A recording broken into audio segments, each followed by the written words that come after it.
जज साहब ने, क्योंकि मैंने किसी से 1 रुपया नहीं लिया कि बिना ग्रेजुएटी के बिना पेंशन के हम रिटायर हो रहे हैं। जनपद से मेरे द्वारा एक रिट तैयार की गई, बहुत बड़ी जीत मिली जो पूरे उत्तर प्रदेश की आंगनबाड़ी बहनों के लिए लागू हुई। अब दीदी मौसी ये देखो तुम्हारे खातिर तो बहुत बढ़िया खुशखबरी है, खास तौर से भैया आंगनबाड़ी की महिलाओं खातिर बहुत बड़ी खुशखबरी है। देखो बाराबंकी जिले में किससे मुलाकात हो गई, महिला आंगनबाड़ी कर्मचारी संघ की भैया जिलाध्यक्ष मनीषा कनौजिया जी से। इनसे हम बातचीत करते हैं। ये वही मनीषा कनौजिया जी हैं भैया जिन्होंने हाईकोर्ट में याचिका डाली थी आंगनबाड़ी की महिलाओं के लिए कि देखो उनको ना तो ग्रेजुएटी मिल रही ना भुगतान मिल रही। इनकी याचिका हाईकोर्ट स्वीकार भी करता है और इनके पक्ष में फैसला भी सुनाता है, जिसको लेकर के हमने इनसे बातचीत की। तो सुनो क्या कह रही थी। ये थी कि जो 2020 में दिसंबर 20 में जो है सरकार ने पहली बार आंगनबाड़ी और सहायिकाओं का 62 वर्ष पे रिटायरमेंट शुरू कर दिया, जबकि हमारी जो नियमावली थी, हमारी जो सर्विस की जो नियमावली थी उसमें रिटायरमेंट पहले नहीं था। सबसे पहली बार दिसंबर 20 में रिटायरमेंट शुरू किया। उसी समय हम लोग थोड़ा सा व्यतीत होने लगे कि बिना ग्रेजुएटी के बिना पेंशन के हम रिटायर हो रहे हैं। उसी में फिर बाराबंकी जनपद से मेरे द्वारा एक रिट तैयार की गई और हमारी रिट 24/7/2023 को सबमिट की गई, जिसकी पहली हेयरिंग हमारी 28 जुलाई 2007 को हुई। अब हमने इनसे पूछा कि देखिए आपने याचिका डाली, एक सुनने में आया था कि बाराबंकी के बगल में बहराइच जिला पड़ जाते हैं जहां की कोकिला शर्मा जी, उन्होंने भी याचिका डाली थी, उनके पक्ष में भी फैसला सुनाया गया। तो ऐसा कुछ है क्या, उस पर भी इन्होंने जवाब दिया। हमारे जनपद की एक आंगनबाड़ी बहन है बहराइच की कोकिला शर्मा, जिनसे मैं मिली नहीं हूँ, बस मैंने रिट के माध्यम से ही और सोशल मीडिया के माध्यम से देखा।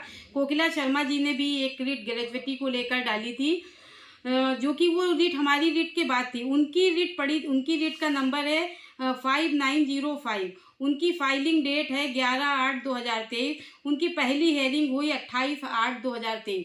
लेकिन वो रिट जब हमारी रिट के बाद पड़ी तो हमारी रिट महिला आंगनबाड़ी कर्मचारी संघ यानी एक एसोसिएशन से थी, पूरे उत्तर प्रदेश के लिए थी, और वो उनकी रिट इंडिविजुअल कोकिला शर्मा जी के नाम से थी। तो जब उनकी पहली हेयरिंग थी तो उस समय हमारी दूसरी हेयरिंग थी। तब जब कोर्ट में देखा गया कि सिमिलर केस है तो वो हेयरिंग वो रिट हमारे में मर्ज कर दी गई। दोनों की बहस होती रही, साथ में चलती रही।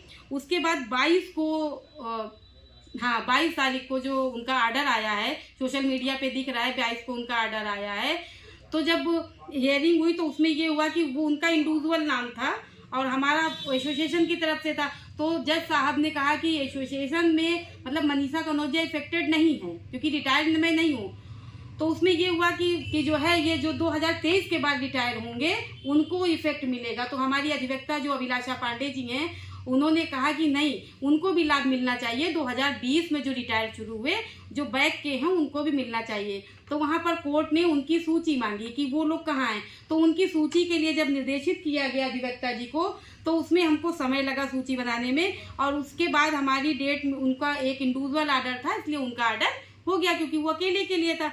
उसके बाद 5 तारीख जब हमारी पुनः डेट लगी तो 5 तारीख में जो हमने सूची दी थी वो हाईकोर्ट में फाइलिंग नहीं हो पाई थी। उसके बाद हमारी डेट 12 लगी और 12 के बाद 15 लगी और 15 को हमको एक बहुत बड़ी जीत मिली जो पूरे उत्तर प्रदेश की आंगनबाड़ी बहनों के लिए लागू हुई। और जो कोकिला शर्मा जी का जो ऑर्डर है फर्स्ट पैरा में ही लिखा है कि आंगनबाड़ी वर्कर्स एंड हेल्पर्स को डिलीट कर दिया गया है, यानी उनकी रिट का फायदा वर्कर्स और हेल्पर्स को ना मिलेगा, केवल कोकिला शर्मा जी को मिलेगा। और हमारे उसमें पैरा 3 में लिखा हुआ है कि कोकिला शर्मा जी की रिट को इस संगठन का सदस्य मानते हुए इसमें ऐड किया जाता है। हम मनीषा कनौजिया जी ने याचिका डाली भैया, इन्होंने मेहनत की, इन्होंने अपना पैसा भी खर्च किया और आखिरकार भैया अब पूरे उत्तर प्रदेश की आंगनबाड़ी की महिलाओं को लाभ मिलेगा। क्या बात है, ग्रेजुएटी मिलेगी, भुगतान मिलेगा। अभी के साथ ही साथ भैया कुछ अवैध वसूली भी हो रही है। हमने इनसे पूछा कि सोशल मीडिया पर तरह तरह की बातें चल रही है, क्या ऐसा कुछ है क्या। तो उन्होंने कहा कि देखिए हम सभी महिलाओं से अपील करना चाहेंगे कि केस के नाम पर किसी को पैसा मत दे। तो सुनो, अब जैसे कि आपने बताया केस जीत चुके हैं तो इसको लेकर के सुनने में आया सोशल मीडिया पर की वसूली भी की जा रही है आपके संगठन द्वारा, क्या ऐसा कुछ है? देखिए मुझे तो ये नहीं पता कि वसूली की जा रही है, लेकिन हाँ सुनने में मुझे भी आ रहा है। मैं पूरे उत्तर प्रदेश से जो भी 28 संगठन है, चाहे वो हमारा ही संगठन क्यों ना हो, आप अपने संगठन के नाम पे जो वसूली करना है, जो आपको सदस्यता लेना है लीजिए, उसको मैं नहीं रोकती हूँ क्योंकि सदस्यता संगठन नहीं लेगा तो कार्य कैसे होगा। लेकिन इस रिट के नाम पर, इस मुकदमे के नाम पर, इस जीत के नाम पर यदि कोई भी हमारे संगठन का या किसी अदर संगठन का कोई भी अगर वसूली करता है तो मैं उसके खिलाफ कोर्ट जाऊंगी और उसके ऊपर भी मैं मुकदमा दायर करूंगी। क्योंकि मैंने किसी से 1 रुपया नहीं लिया उत्तर प्रदेश बहनों को। बस अगर कुछ देना चाहती हैं तो मुझे स्नेह दे और मेरा साथ दे, इसके अलावा मुझे कुछ भी नहीं चाहिए। मैंने किसी से भी 1 रुपया नहीं लिया।